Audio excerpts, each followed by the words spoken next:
சரி, நாங்கள் பார்ப்போம். சில ஜல விதியை நான் ஒவ்வொரு நேரம் ஒரு மாதிரி வரும். நாங்கள் இதுவரைக்கும் படிச்சதை கொஞ்சம் அப்ளை பண்ணுவோம். போன வகுப்புல நான் உங்களுக்கு மின்னதிர்த்தன்மை சம்பந்தமாக காய்ச்சிருந்தனால், மின்னதிர்த்தன்மை என்றால் உங்களுக்கு ஏற்கனவே தெரியும் என்னன்னு சொல்லி. அதுல மின்னதிர்த்தன்மையை பாதிக்கின்ற காரணிகள்ல கருவினுடைய ஏற்றத்துக்கு செல்வாக்கு அதிகம். கருவினுடைய ஏற்றம் அதிகரிக்கும் போது புனைப்பிலத்திரங்களை இலகுவாக கவரக்கூடியதாக இருக்கும். ஆவர்த்தனத்தின் வழி பொதுவாக மின்னதிர்த்தன்மை அதிகரிக்கும். ஆனாலும் இந்த சட்டனுக்கும் எம்என்னுக்கும் சிறிதளவு குறைவு ஏற்படுவதற்கு பிரதான காரணம் அது இலத்திரன் நிலவைப்பு என்ற அடிப்படையில உறுதியாக இருக்கு. மேங்கனேஸ் 4:3D5 இருக்கு, சட்டன் 4:3D10 இருக்கு. அப்ப இலத்திரன் நிலவைப்பு உறுதியாக இருக்கிறதால இன்னொரு வினைப்பிலத்திரனோ அல்லது அது செய்யாது, நாட்டத்தை காண்பிக்காது. இந்த மின்னத்தின் வேலை குறைவாக இருக்கு. நீங்க பார்த்துக்கொள்ளும், பொதுவாக அதிகரிக்குது. மேங்கனேஸுக்கும் சட்டனுக்கும் சடனா குறைக்குது. சரி, ஓகே. அதை நான் உங்களுக்கு குறிப்பிட்டிருக்கேன். இதுல நாங்கள் கேள்வி எழுதி கொள்வோம், கொஞ்சம் படித்ததை பார்ப்போம். சரியா, கேள்வியை நோட் பண்ணி கொள்ளுங்க. அமில ஊடகத்தில்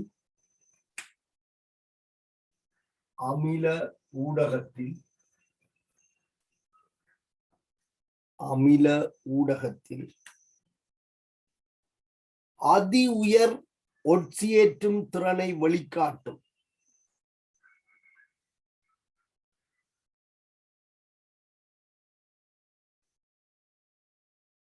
அமில ஊடகத்தில் அதி உயர் ஒட்சியேற்றும் திறனை வெளிக்காட்டும்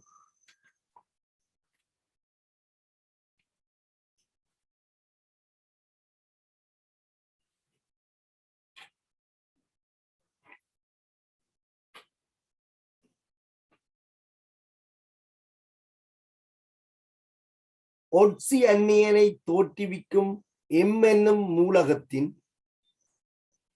ஒட்சி அந்நியனை தோற்றுவிக்கும் எம் எனும் மூலகத்தின்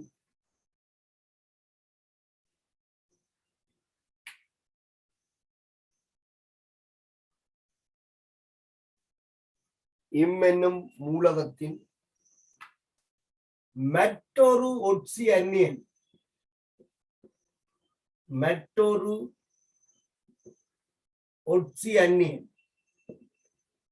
இந்த ஒட்சி அந்நியன் ஒட்சோ அந்நியன் எல்லாம் உண்டு தானே. மற்றொரு ஒட்சி அந்நியன்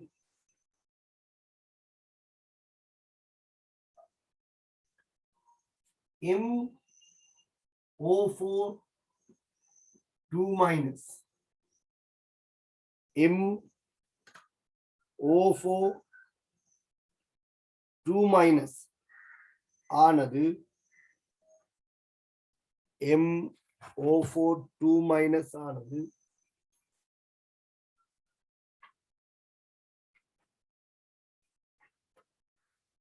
MO4 2- ஆனது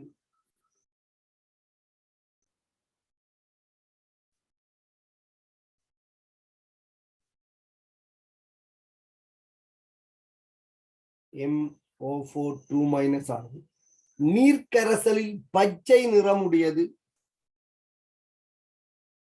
நீர்க்கரசலில் பச்சை நிறம் உடையது. நீர்க்கரசலில் பச்சை நிறமுடையது. முதலாவது கேள்வி, எம்ஐ இனங்காண்க.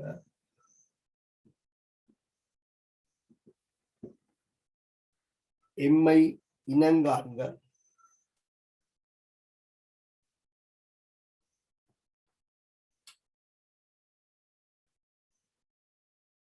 இரண்டாவது கேள்வி, எம்மின் இலத்திரன் நிலையமைப்பை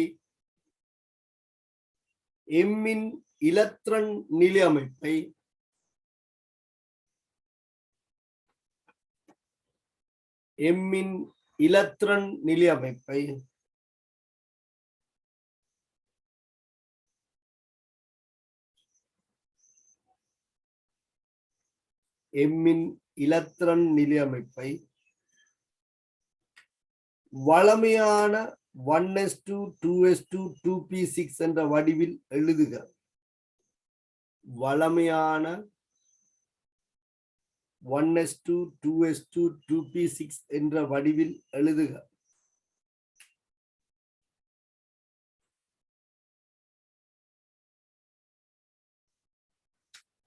இலத்திரன் நிலையமைப்பை கேட்டிருக்கு.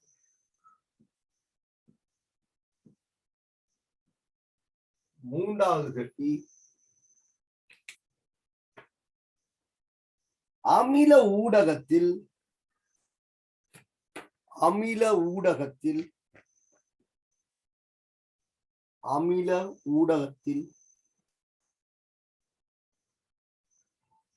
அம்மூலகத்தின் உறுதியான கட்டியனை குறிப்பிடுக. அமில ஊடகத்தில் அம்மூலகத்தின் உறுதியான கட்டியனை குறிப்பிடுக.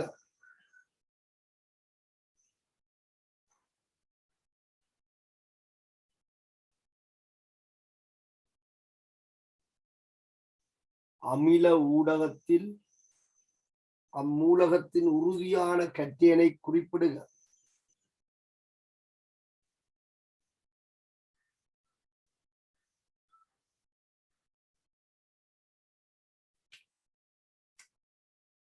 நாலாவது கேள்வி,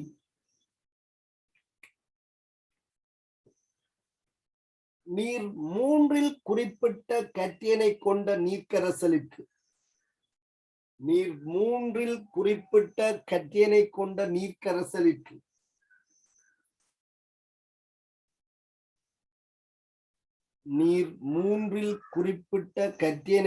நீர்க்கரசலுக்கு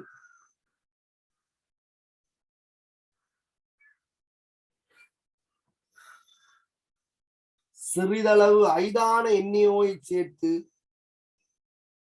வழியில் வைக்கும் போது வழியில் திறந்து வைக்கும்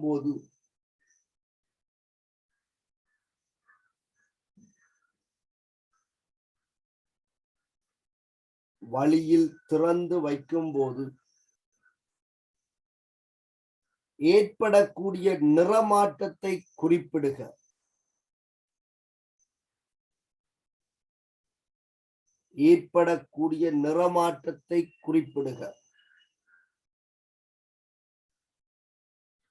தொடர்ந்து எழுதுங்க.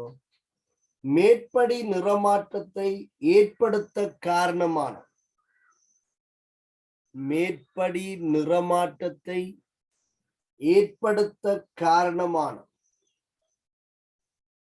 ஈடு செய்த சமன்பாட்டை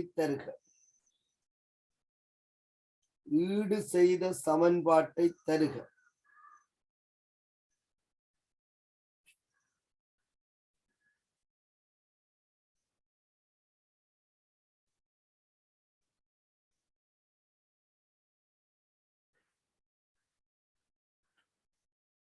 அடுத்தது 5வது கேள்வி, எம்மின் கைத்தொழில் ரீதியான பயன்பாடு ஒன்றினை குறிப்பிடுக.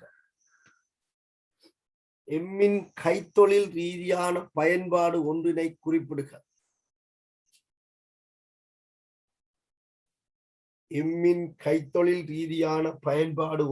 குறிப்பிடுக.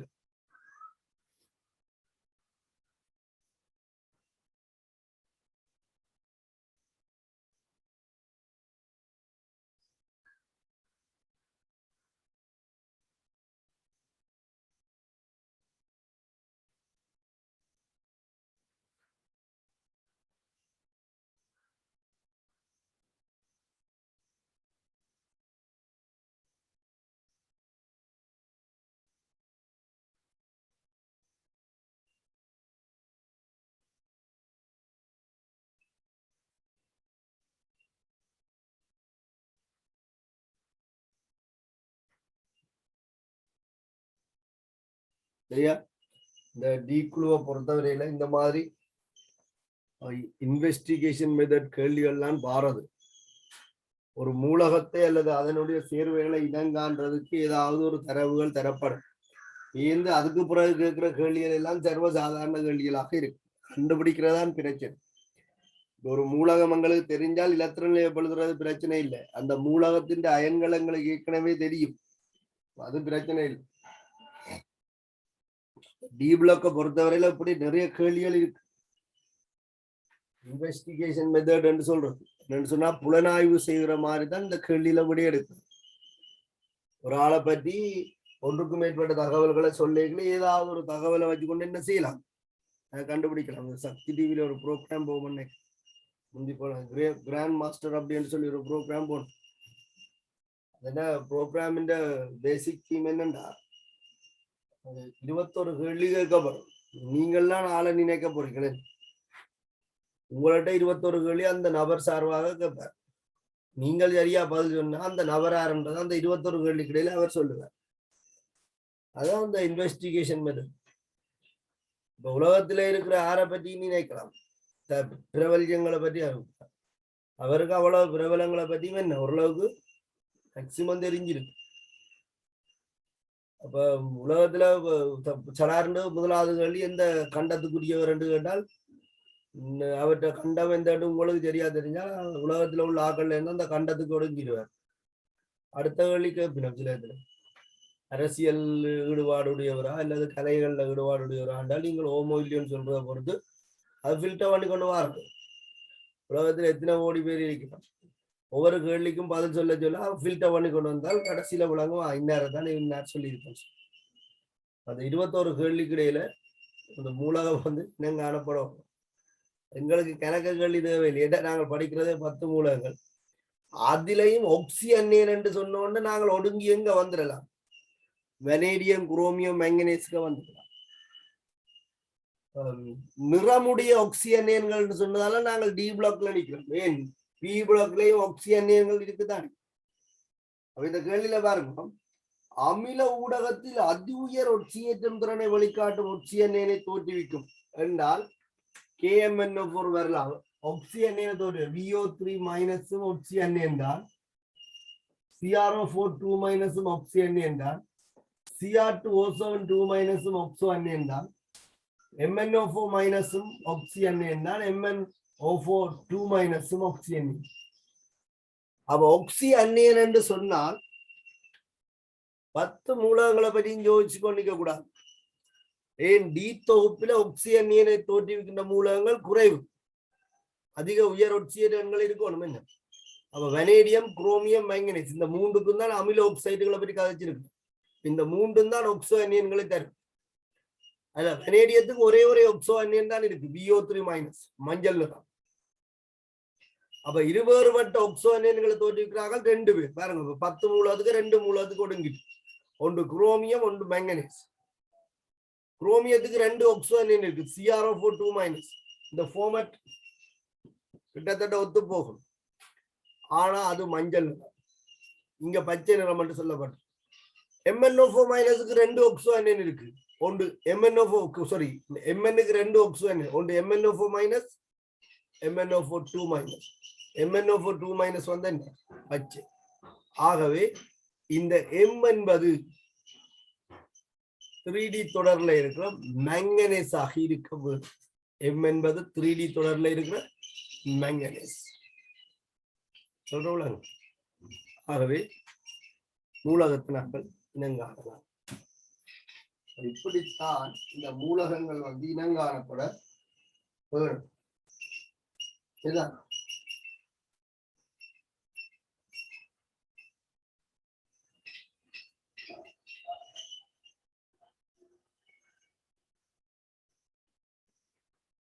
எம்ஐ இனங்காண்கண்டா MR இன்வெஸ்டிகேஷன் தான். 10 டி குழு மூலகங்கள்ல ஆக்சோ அன்னியன்கள் என்று சொன்னால் 3 பேரை சந்தேகப்படும். இந்த 3 பேர்ட்ட ஆக்சோ அன்னியன்களை பற்றிய இயல்புகள் எங்களுக்கு ஏற்கனவே தெரியும். அதனால MO4 மைனஸ், MO4 மைனஸ் என்றால் இவரும் சந்தேகத்துல வருவார், இவரும் சந்தேகத்துல வருவார். அப்ப இதுல யார் என்பது எங்களுக்கு தீர்க்கணும் என்றால், இதுக்கு நிறம் மஞ்சள் நிறம், இது செம்மஞ்சள் நிறம். இவ்வளவு யோசனைகளுக்கு ஊடாகத்தான் இந்த M இனம் காணப்படும். M என்பது மேங்கனீஸ், Mn என்று எழுதலாம் அல்லது மேங்கனீஸ் என்று எழுதலாம். மேங்கனீஸ் manganese எம்மண்டலாம் அல்லது manganese எம்மின் எலக்ட்ரான் நிலைமைப்பை வளமையான வடிவத்தில் எழுது 1:2:2. நான் சொன்னேன் தான், இது இனங்காணப்பட்டால் அங்காளி கேள்விகள் கஷ்டம் இல்லை. டி பிளாக்ல இந்த மாதிரி தான் பட்டேன், பொதுவாக இப்படித்தான் கேட்கப்படும். இனங்காண்றதுலாம் எங்களுக்கு பிரச்சனை இருக்கு. அவங்களுக்கு manganese ஒட்சியேட்டன் சாரி எலக்ட்ரான் நிலைமை தெரியும். 1:2, 2:2, 2p6, 3:2, 3p6, 4:2, 3d5. எப்படியே எழுதுங்க, 3:2, 3p6, 4:2, 3d5 என்று எழுதுறத தவிர்த்து கொள்ளுங்க. சரிதான்? ஏனென்று சொன்னால் ஈட்டோடு எப்போதும் 4s தானே. ஆகவே அது நிரம்பு வைக்க 4s நிரப்பிட்டு 3d நிரம்புதே தவிர அதுக்காண்டி 3d ஈட்டோடு இல்லை. அப்ப நீங்கள் தவிர்த்து கொள்ளும். அதான் நான் நீங்க 4s2 எழுதி 3d5 எழுதி. இப்ப mn என்று கண்டுபிடிச்சாச்சு. அமில ஊடகத்துல mn தோற்றுவிக்கின்ற MnO4 2- பச்சை நிறம் தான். நான் உங்களுக்கு சொல்லி தந்திருக்கேன். KMnO4க்கு NaOH சேர்க்கும் போது K2MnO4 வரும்னு சொல்லியிருக்கேன். K2MnO4ல இருக்கு MnO4 2- பச்சை நிறம். சரி, அமில ஊடகத்தில் அம்மூலகத்தின் உறுதியான கட்டியலை குறிப்பிடுங்க சொல்லி உங்களுக்கு தெரியும். நான் Mn தோற்றுவிக்கின்ற கட்டியன்களை உண்டு. Mn2+, Mn3+. அமில ஊடகத்திலே Mn2+ உறுதி என்பதால் தான் அமில KMnO4, அமில K2Cr2O7, அமில MnO2 எல்லாமே Mn2+ என்ற ஒட்சியேற்ற நிலைக்கு தாழ்த்தப்படுது. நீங்கள் மூலகத்தை இனங்கண்டால் வேந்து M2+ என்று எழுத வேண்டிய அவசியம் இல்லை, Mn என்று எழுதலாம். சில பேருக்கு கள்ள பிளான் இருக்கும். எம்ன்றது பிள்ளையண்டா Mn என்று எழுதினா எந்த வித்தியாசமா தெரியும், M2+ என்றே போடுங்க. அப்படி இல்லை, அது எம் இனங்கான்றது பிழைச்சுன்னா அங்கால கேள்விகள் எல்லாமே பிள்ளைதான். அதுக்கு அங்கால உங்களுக்கு சரி போட போறது இல்லை. முதலாவது கேள்வியை நீங்கள் சரியா இனங்காணணும். எம் இனங்கான்கிட்ட எம் வந்து மேங்கனேஸ்டா மேங்கனேஸா அங்க இரும்பன் எழுதி போட்டு Fe2+ மாதிரி M2+ சந்தோஷமா எழுதி விட்டீங்கன்னா இந்த 2+ காண்டி சரிக்கு ஒரு தரம் போடமா. சரியா? அப்ப இனங்காணல் கவனமாக இருக்கும். அமில ஊடகத்துல மிகவும் உறுதியான கட்டி என்பது M2+. நாங்க அதை எழுதிக்கொள்றோம் M2+. அடுத்த கேள்வி என்னென்றால்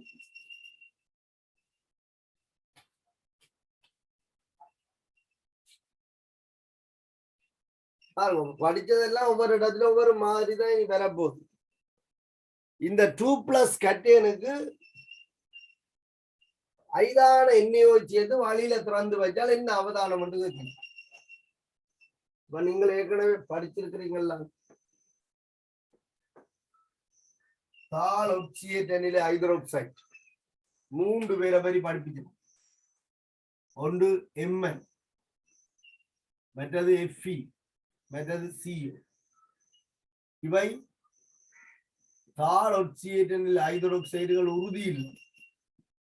வழியோட தொடுகை அடையும் போது வழியில உள்ள ஓட்டுவாழ ஒட்சியேற்றப்படக்கூடியவை என்று சொல்லியிருக்கு. இப்ப நீங்க வழிக்கு திறந்து விட்டால்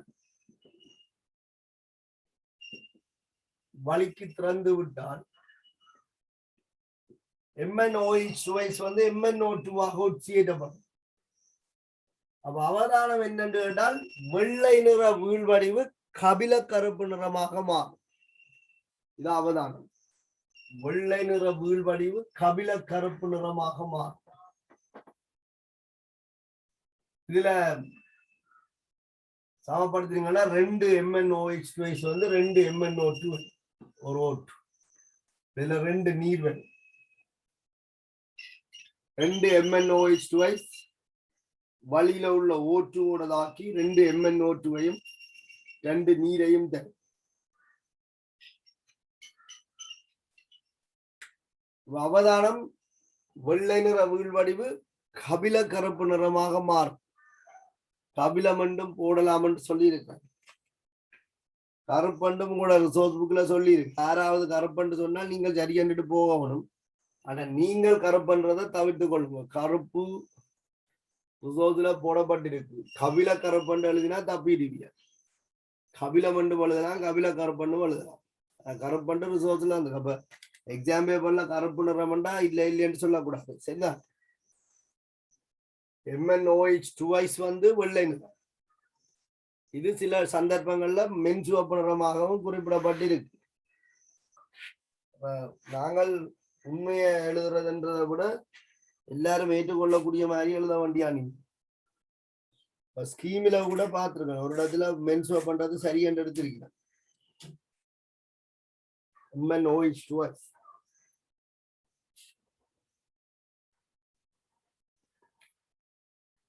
சரியா? அப்ப இதான் தாக்கம். இந்த தாக்கத்தை நீங்க எங்கேயும் படிச்சிருக்கிறீங்க. விங்லர்ஸ் முறை படிப்பிச்சிருக்கு. நீர்ல இருக்கிற மிக குறைந்த அளவுள்ள O2 MnOH2 ஒட்சியேற்றப்படக்கூடியது. அப்ப வழியால இலகுவாக ஒட்சியேற்றப்படும். இந்த 3 பேரும் ஒட்சியேற்றப்படக்கூடியவர்களாக இருந்தாலும் மிகவும் இலகுவாக ஒட்சியேற்றப்படக்கூடியது Mn2+ சொல்லி இருக்கு. எல்லாருக்கும் அந்த ஒட்சியேற்ற தாக்கம் உங்களுக்கு தெரிந்தாங்க. FeOH thrice, COOH thrice. அங்கால நீரை போட்டு சமப்படுத்திக் கொள்ளுங்க.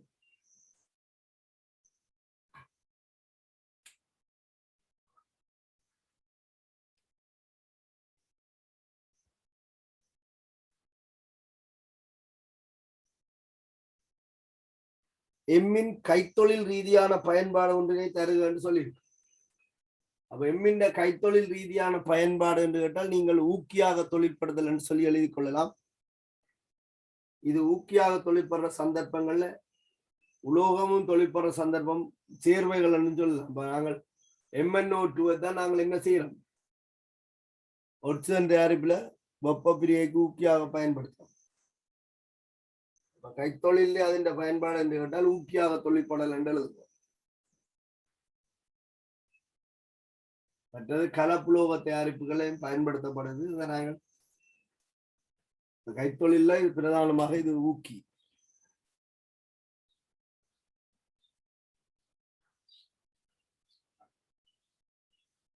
இந்த கேள்வியின் மெதேடுல இருக்கா செக் பண்ணுங்க. என்னன்னா டீதோப்ல இப்படித்தான் ஒரு அன்னோன் சாம்பிள் ஒன்று தரப்படும். அதை பற்றி ஒரு சில குறிப்புகள் தரப்படும். அப்ப நாங்கள் எங்களுக்கு தெரிஞ்ச தகவல்களை அடிப்படையாக கொண்டு இந்த குறித்த மூலத்தின் அல்லது சேர்வைகளை நாங்கள் காணவும்.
சரி,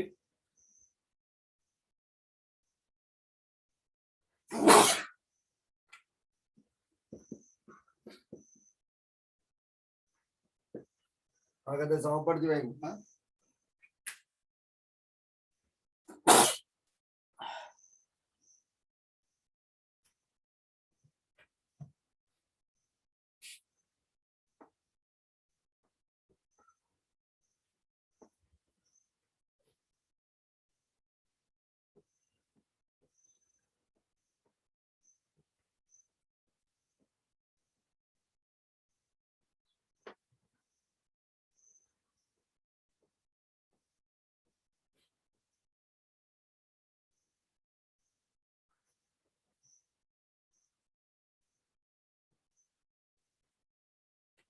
அடுத்த கேள்வி எழுதுவோம்.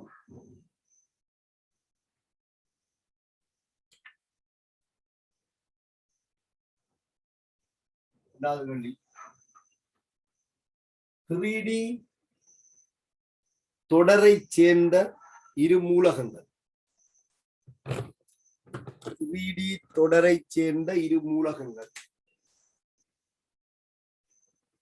3D தொடரை சேர்ந்த இரு மூலகங்கள்.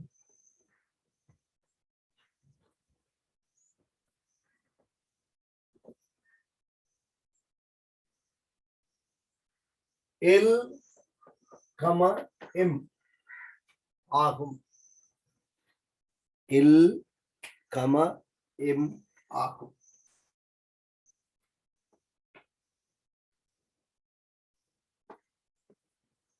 த்ரீடி தொடரை சேர்ந்த மூலகங்கள் L, M ஆகும்.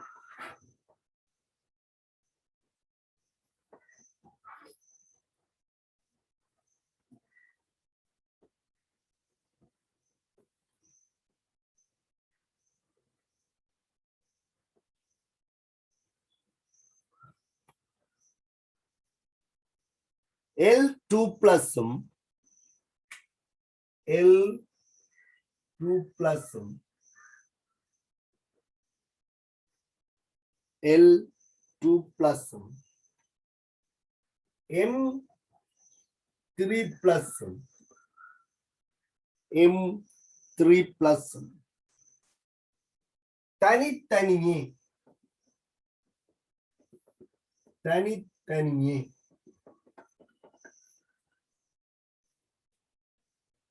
தனித்தனியே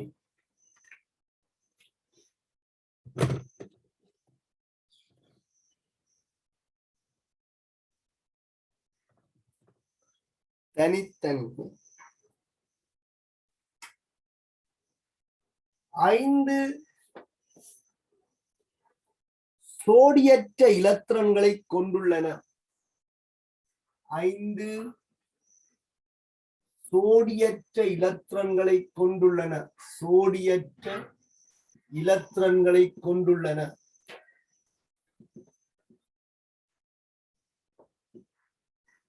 கொண்டுள்ளன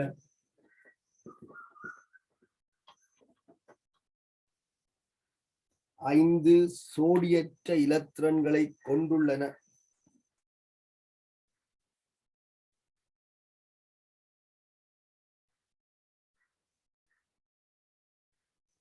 ஐந்து சோடியற்ற இலத்திரன்களை கொண்டுள்ளன.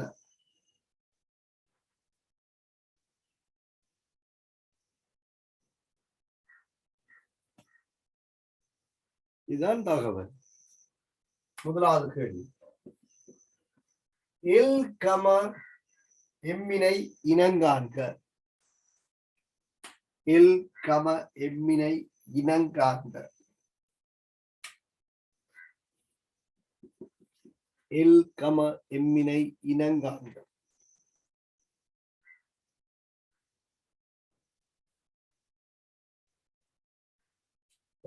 இரண்டாவது கேள்வி. L2 plus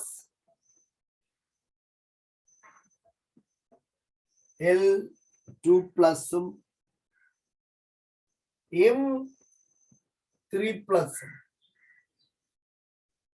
M3 பிளஸ் உள்ள ஒரு கரைசலில்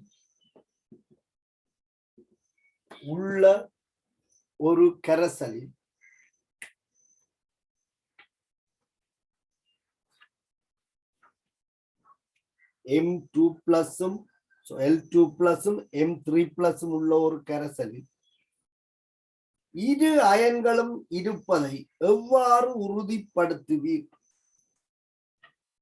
இரு அயன்களும் இருப்பதை எவ்வாறு உறுதிப்படுத்துவீர்?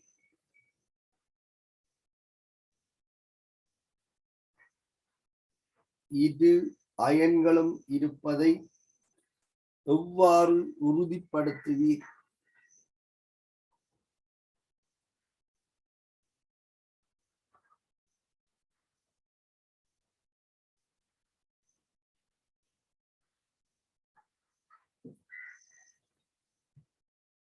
இரு அயன்களும் இருப்பதை எவ்வாறு உறுதிப்படுத்துவீர்?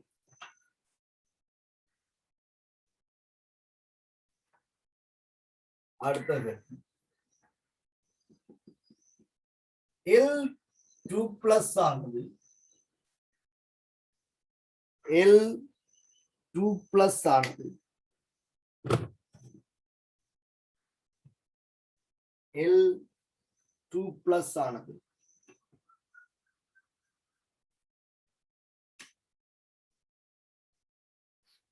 L2+ ஆனது HNO3 முன்னிலை HNO3 முன்னிலை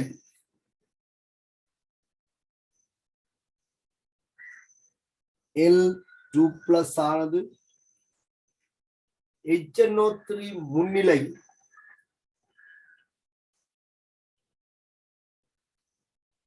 முன்னிலை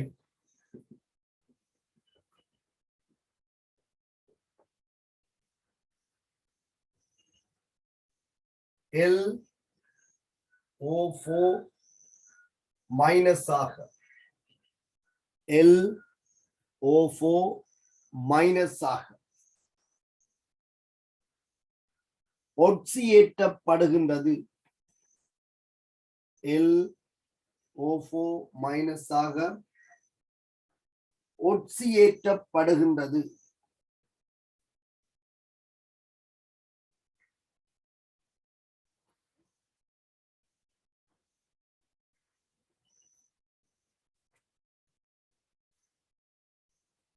இத்தாக்கத்திற்கான ஈடு செய்த அயன் சமன்பாட்டை தருக. இத்தாக்கத்திற்கான ஈடு செய்த அயன் சமன்பாட்டை தருக. இத்தாக்கத்திற்கான ஈடு செய்த அயன் சமன்பாட்டை தருக.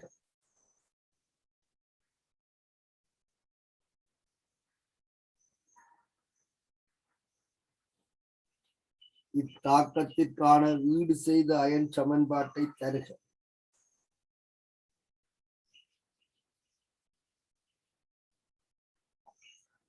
அடுத்தது M2+, M in the 2+, M2+,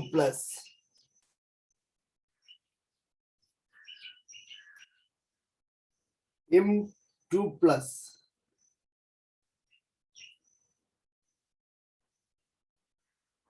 M2+,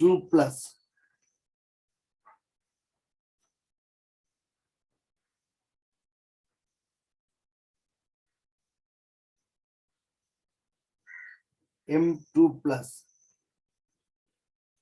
ஊக்கியாக தொழிற்படும் சந்தர்ப்பத்தை விளக்கும் சமன்பாட்டை தருக. ஊக்கியாக தொழிற்படும் சந்தர்ப்பத்தை விளக்கும் சமன்பாட்டை தருக.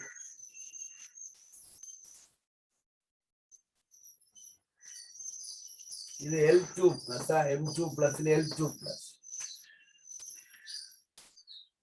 L2+, L2+,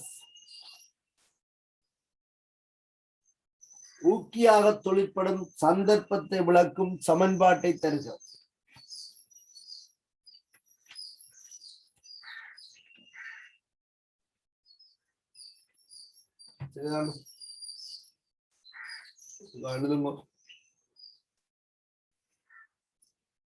கேள்விகள் இனி உருட்டி கொண்டிருக்கிறோம். படிச்சது உழவுதான். கேள்வி எந்த கரையில இருந்து என்ன மாதிரி சொல்லப்படலாம்.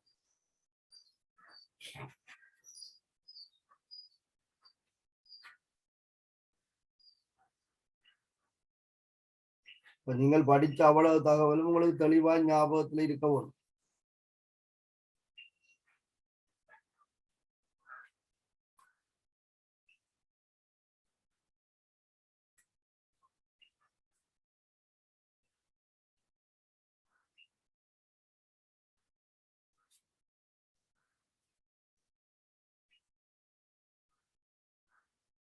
உங்களுக்கு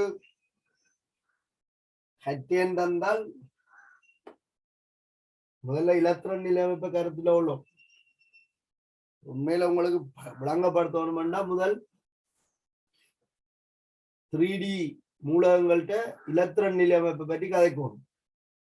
அதுல யார் 2 இலத்திரன் இழந்தால் இவர்கள் சொன்ன கேட்டகரியை திருப்திப்படுத்துவார்கள் என்று பார்ப்போம். இது 2 இலத்திரன் இழக்க 5 சோடியேட் இலத்திரன் வரும். இது 3 இலத்திரன் இழக்க 5 சோடியேட் இலத்திரன் வரும். அவ ஸ்கண்டியம், டைட்டேனியம், வனேடியத்தை பற்றி கதைக்கலாதானே. யாருக்கு இது சாத்தியப்படும் சொல்லி கொஞ்சம் அனுபவம் இருந்தா நீங்க உடனே பார்க்கலாம். உங்களுக்கு ஸ்கண்டியத்தின் இலத்திரன் நிலையமைப்பு 4s2 3d1. இது 3 இலத்திரனே முற்றாக இழக்கும். அப்ப இந்த M3+ என்பதா ஸ்கண்டியம் இல்லை. சரி, டைட்டேனியம் என்று சொன்னால் 3d2. இந்த 2 தான் இழக்கும். Titanium 3+, titanium 2+. அப்படி இழந்தால் அப்படி 5 சோடியேட் இலத்திரன் மிஞ்சும். அப்ப டைட்டேனியமும் இல்லை. சரி, வனேடியம் என்றால் 4s2 3d3. வனேடியம் 2+ என்றால் 3 சோடியேட் இலத்திரன் தான் இருக்கும். அப்ப வனேடியமும் இல்லை. அப்ப குரோமியம் என்றால் 4s1 3d5. இது 3 இலத்திரன் இழந்தால் 2 சோடியாக்கப்படாது, 3 சோடியாக்கப்படாத இலத்திரன் தான் இருக்கு. அப்படி 5 சோடியாக்கப்படாத இலத்திரன். அப்ப குரோமியம் இல்லை. Manganese, மேங்கனீஸுக்கு 4s2 3d5. அப்ப இது 2 இலத்திரன் இழந்தால் டியில இருக்கிற 5 இலத்திரங்களும் சோடியாக்கப்படாமல் இருக்கும். ஆகவே மேங்கனீஸ் ஓகே. அப்ப எல்லாக Mn இருக்கலாம். L2+ல 5 சோடியாக்கப்படாத. அடுத்தது இரும்பு 3d6 என்ன 4s2 3d6 தான். அப்ப அங்க அந்த 2 இலத்திரனை இழந்து இதுலயும் ஒரு இலத்திரனை இழந்தால் 5 சோடியேட் இலத்திரன் வரும். அப்ப Fe3+ல 5 சோடியேட் இலத்திரன் இருக்கு. Mn2+லயும் 5 சோடியேட் இலத்திரன் இருக்கு.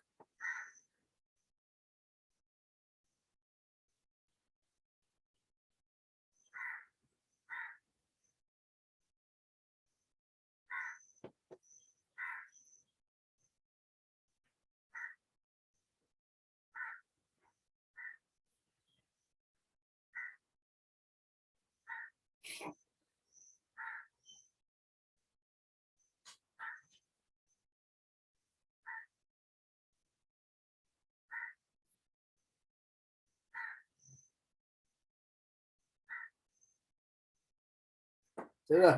நீங்கள் ஒன்றா எழுதி செக் பண்ணணும். ஆனா உங்களுக்கு விளங்கணும் என்னென்றால் அயன் நிலையில 5 சோடியேட் இலத்திரன் தரணும்னா முன்னுக்கு இருக்கிற மூலகங்கள் சாத்தியப்படாது. அப்படியும் மேங்கனீஸுக்கு அங்காலதான் வரும். அதுல 2+, 3+ என்று சொல்லி இருக்கு. அப்ப Mn தான் இருக்கணும். L என்பது Mn2+.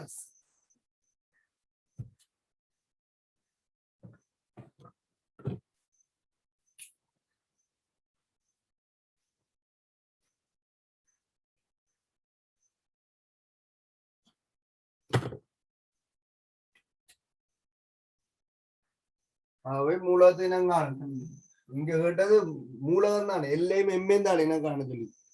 அப்ப எல்லையும் எம்ஏம் என்ன காண சொன்னால் எல் வந்து மேங்கனீஸ். இந்த Mn2+ எழுதக்கூடாது. எம் வந்து Fe. அப்ப M இந்த 3+ கேட்டையன்ல 5 சோடியேட் இலத்திரன் வரும். Mn2+ கேட்டையன்ல 5 சோடியேட் இலத்திரன் வரும். இறுதி இலத்திரன் தான் அகற்றப்படும். மூலகம் முதல்ல இனம் காணப்பட்டு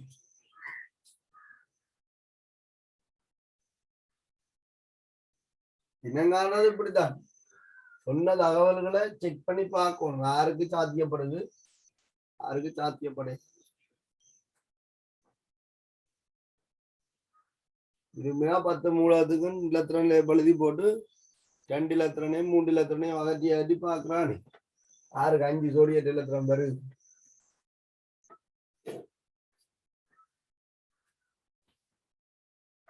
அடுத்து என்ன கேட்டு L2+ M3+ உள்ள ஒரு கரைசல். L2+ என்பது Mn2+.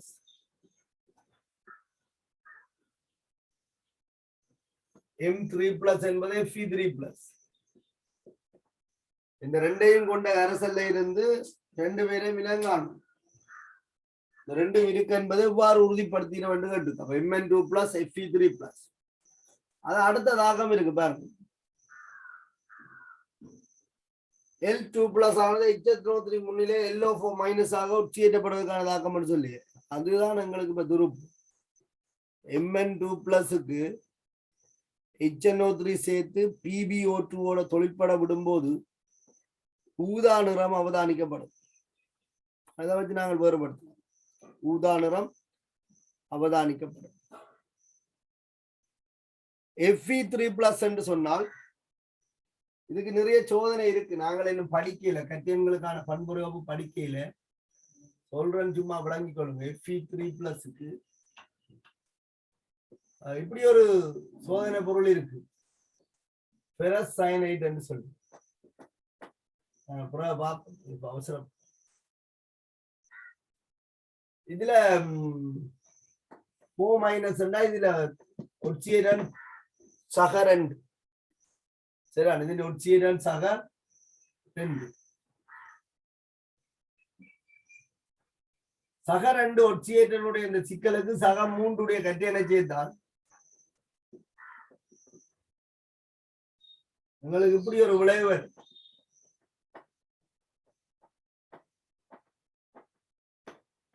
இது நீர்ல கரையாது. நீர்ல கரையாத ஒரு சிக்கல் சேர்வு என்று உருவாகும். இதை நாங்கள் ஸ்பெஷலாக பிரஷியன் நீலம் என்று சொல்லுவோம்.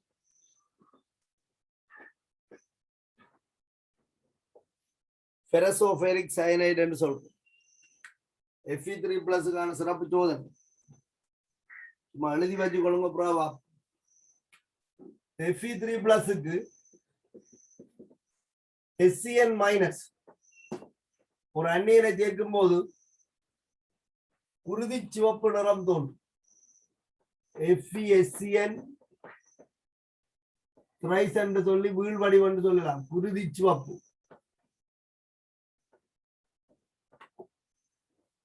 அல்லது 2 என்று போட்டுட்டு சிக்கலை எழுதலாம்.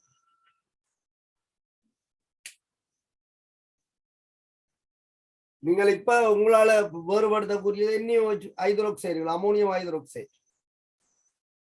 Mn2+ம் Fe3+ம் வெவ்வேறு ஹைட்ரோக்சைடு வீழ்வடிவுகளை தோற்றுவிக்கக்கூடியதாக இருக்கிறதால இப்ப நீங்கள் ஹைட்ரோக்சைடுகளை பயன்படுத்தி வேறுபடுத்தலாம்.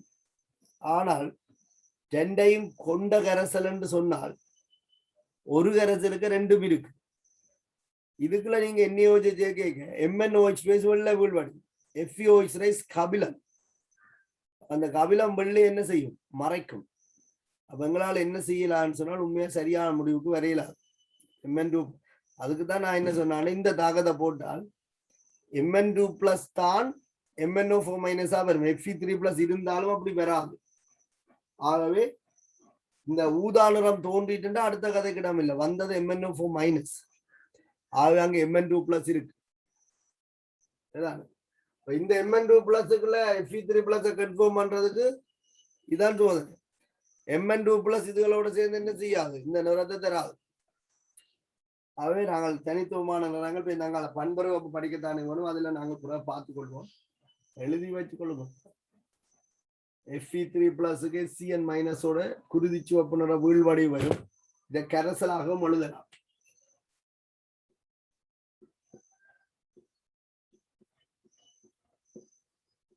ரெண்டு போட்டால் இதுல ஒரு பிளஸ் வரும். இது கரைசல், இதுவும் குருதி சிவப்பு.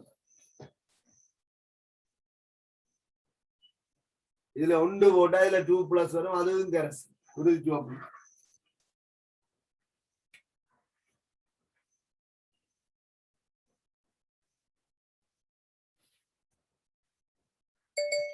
ஏற்கனவே படிச்ச தாக்கங்களை சரியான முறையில ஞாபகத்துல வச்சிருக்கோம்னா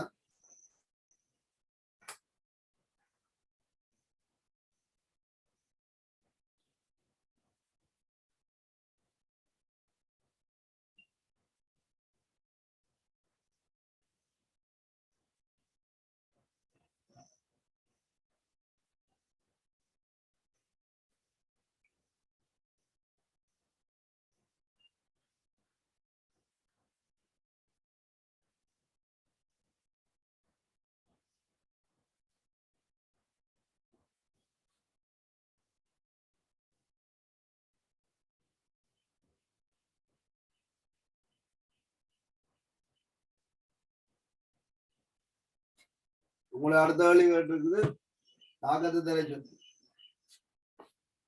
Mn2 பிளஸுக்கும் Cr3 பிளஸுக்கும் நான் அரிதாக நடக்கிற தாக்கம் சொல்லி தந்திருக்கேன். Mn2 பிளஸ் MnO4 மைனஸ் ஆகிற தாக்கமும் Cr3 பிளஸ் CrO4 மைனஸ் ஆக உட்சியற்ற தாக்கம். ஐதரசன் பெராக்சைடால CrOH வந்து CrO4 மைனஸ் ஆக உட்சியேற்றப்படும். Mn2 பிளஸ் வந்து PbO2 ஆல MnO4 மைனஸ் ஆக உட்சியேற்றப்படும். அந்த தாக்கத்தான் நீங்க கேட்கணும். அப்ப சில நேரத்துல மேலவா இருக்கு Mn எல்ல இனங்கான சொல்லி இருக்கு. உங்களுக்கு இனங்கான கஷ்டம்டா அதுக்கு கீழே வர கேள்விகளை பாருங்க. இந்த கேள்விகள்ல இருந்து நீங்கள் சில நேரத்தில் என்ன செய்யலாம்னா சில மூலகத்தின் தாக்கங்களை இனங்காணலாம். உங்களுக்கு PbO2வால இந்த ஸ்ட்ரக்சர்ல ஒரு அயன் வருதுன்றால் யாரா இருக்கணும்? MnO4 மைனஸ் ஆயிருக்கணும். அப்ப எல்ன்றது கட்டாயம் Mn ஆயிருக்கணும்ன்றா நீங்க அடுத்த மூலத்தை யோசிக்கலாம். சில நேரத்துல அவர்களுக்கே தெரியாமல் கேள்விகளால பிடி கொடுத்துருக்கணும். சரிதான். இப்ப சில கேள்வியை கேட்கும் போது அது சில மூலகங்கள்கிட்ட சேர்வைகளுக்கு தான் தனித்துவமான கேள்வியா இருக்கும்.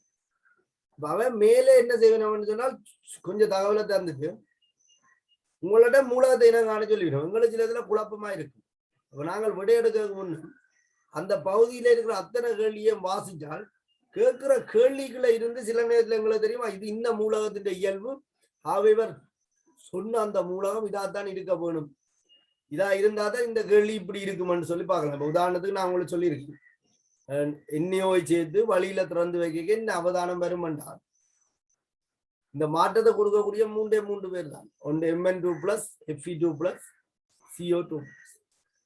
அப்ப மேல சொன்ன மூலகம் இந்த மூன்று கட்டியன்களை ஏதோ ஒரு கட்டியன் சார்ந்தாக இருக்கும். மிச்ச தகவலை வச்சுக்கொண்டு என்ன செய்யலாம், அதை நான் காணக்கூடிய கேள்விகளால அவைக்கே தெரியாமல் என்ன செய்யணும்னா சில அப்படி கொடுத்துருக்கோம். இப்ப நாங்கள் தரவு போதாமல் எங்களுக்கு தரவுல குழப்பம் இருந்தால் கேள்விகளால இருந்து அந்த விடை எடுக்கக்கூடியதாக இருக்கும். அதை நீங்கள் கேள்விகளையே விளங்கிக் கொள்ளலாம். இந்த தாக்கம் வந்து இதுக்கு தனித்துவமான தாக்கம். Mn2 பிளஸ் வந்து HNO3 முன்னிலையில PbO2 தாக்கி LO4 மைனஸ் MnO4 மைனஸ் வார என்று Mn2 பிளஸ் இது தனித்துவமானதா. L என்பது கட்டாயம் என்னவா இருக்கும், Mn2 பிளஸ் ஆகும். அப்ப உங்களுக்கு Mn2 பிளஸ் வந்து MnO4 மைனஸ் ஆக உட்சியேற்றப்படும். அப்ப PbO2 வந்து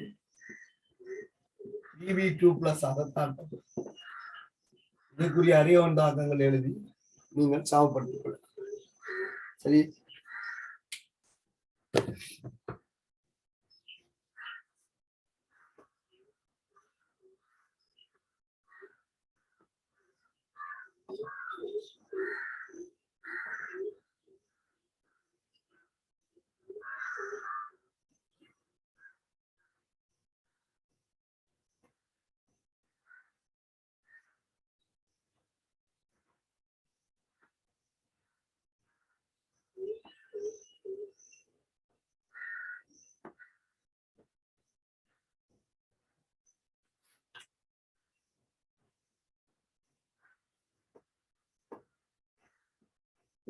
Mn2 பிளஸுக்கும் PbO2க்குமானதாக ஒரே இதுல போங்க. நீங்க அறியவன் ஜோன்பானி தாக்கத்தை ஞாபகப்படுத்துங்க. இது MnO4 மைனஸ் ஆகுது, இங்க Pb2 பிளஸ். சீரன் மாறுவர மூலம் Mn இது +2ல இருந்து +7க்கு வருது. வித்தியாசம் 5. உச்சியேற்றப்படுறதால 5ல தண்ணி விளக்கும். இது +4ல இருந்து +2க்கு வருது. வித்தியாசம் 2. தாழ்த்தப்படுறதால 2ல 8. சரி, இதை நீங்க 2ஆலையும் இது 5ஆலையும் பெருக்கினீங்கன்னா ஏற்கிற இழக்கிற இலத்திரண்டு எண்ணிக்கை என்னவா இருக்கு, சமனாக இருக்கு.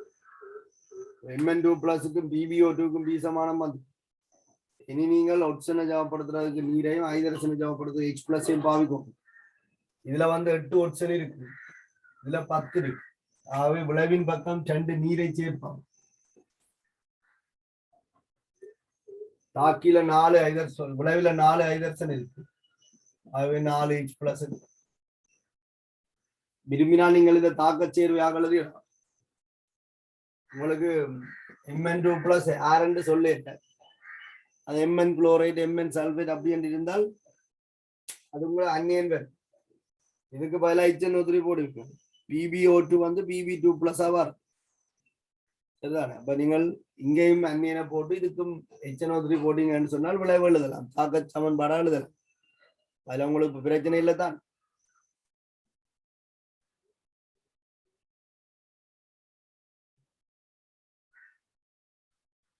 அடுத்த கேள்வி கேட்க பிறகு L2 plus ஊக்கியாக தொழிற்படுற Chandar.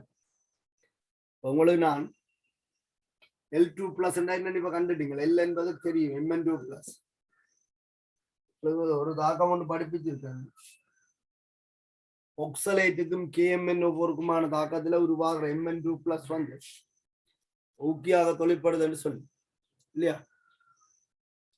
Mn2 plus ஊக்கியாக தொழிற்படுகின்ற சந்தர்ப்பத்துக்குரிய தாக்கம் அதான் உங்களுக்கு அந்த பரிசோதனையில சொல்லி இருக்கு. தொடக்கத்துல நாங்கள் என்ன செய்யணும், தாக்கத்துக்கு தொடக்கத்தில் வெப்பப்படுத்த வேணும்னு சொல்லி இருக்கு. தாக்கம் ஏவற் சக்தி கொஞ்சம் கூடியது. Na2C2O4 வந்து KMnO4 தாக்கைக்கு Na2C2O4 KMnO4 தாக்கைக்குள்ள உங்களுக்கு Mn2 பிளஸ் வரும், அமில ஊடகம் CO2 வரும். இந்த Mn2 பிளஸ் என்னவா இருக்கும்னா இந்த தாக்கத்துல ஊக்கியாக தொழில்.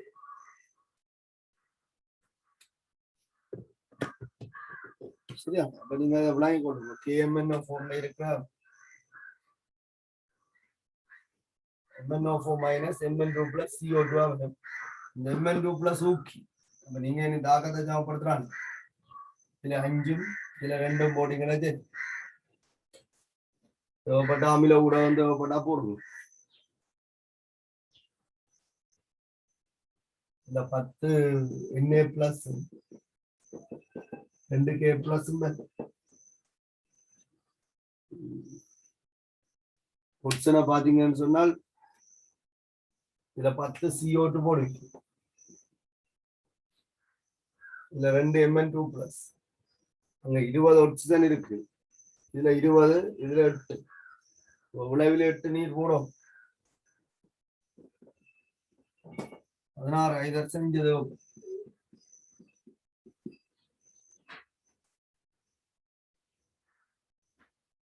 16 ஹைட்ரஜனுக்கும் நீங்கள் ஒரு அமில H2SO4 பயன்படுத்தினீங்கன்னா 8 H2SO4 வரும். 8 H2SO4 Mn2 பிளஸுக்கும் Na பிளஸுக்கும் K பிளஸுக்கும் கொடுக்க சரியா வரும். சரியா? இதுக்கு 5 SO4 2- வேணும், இதுக்கு ஒரு SO4 2- வேணும், இதுக்கு 2 வேணும். ஒரு தாக்கம் சமப்பட்டு நீங்க இதுல தாக்க சமன்பாடு எழுத இந்த தாக்கத்துல Mn2 பிளஸ் வந்து ஊக்கியாக தொழிற்படுது, அவ்வளவுதான். சரி, 5 Na2C2O4 2 KMnO4 8 H2SO4. பொதுவாக நாங்கள் இங்க பயன்படுத்துற அமிலம் H2SO4 நான் H2SO4 போறோம்.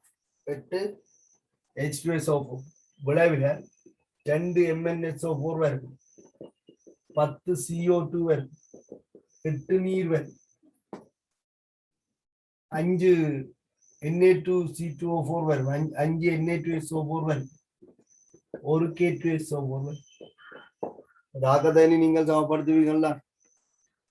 ஒரு இடத்துல நான் அதை பற்றி காய்ச்சி கொண்டு நீங்க என்ன பிரியோசனம்? சரியா?